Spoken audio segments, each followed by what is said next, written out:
שלום, אני מיכל ריין, אני תזונאית וחוקרת בפרויקט NK. היום אנחנו הולכים להכין סביצ'ה. אני צריכה להסביר לכם למה זה מושלם? טוב, זה בריא, זה טעים, זה בריא, וזה ממש קל להכנה. סביצ'ה אפשר לקחת להרבה כיוונים. אני בחרתי היום לקחת סלמון ולשלב אותו עם מרכיבים ים תיכוניים. בשלב הראשון אני משרה את הסלמון שחתוך לקוביות במיץ לימון ומלח פלפל לחצי שעה.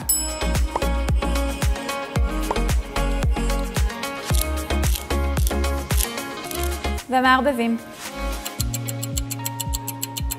עברה חצי שעה, ועכשיו כל מה שנשאר לנו זה להוסיף את כל המרכיבים לתוך הקערה. עגבנייה, מלפפון, צנוניות, בצל סגול,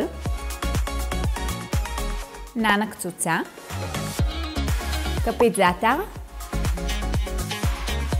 ושום קונפי. אז ערבבתי את כל המרכיבים.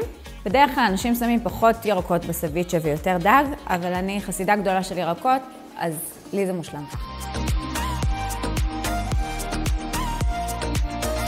מה שנשאר זה לצלחת, חובה צלחת יפה ומזמינה. אני שמה מצע של לבנה, ועליו שמה את הסביצ'ה. אז למה אני בוחרת בלבנה? כי זה טעים, זה בריא ומלא בסידן. ומניחה את הסביצ'ה.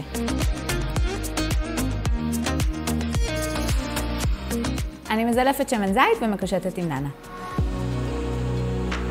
טוב, אז למבחן הטעימה, לא שבאמת צריך לבחון את זה.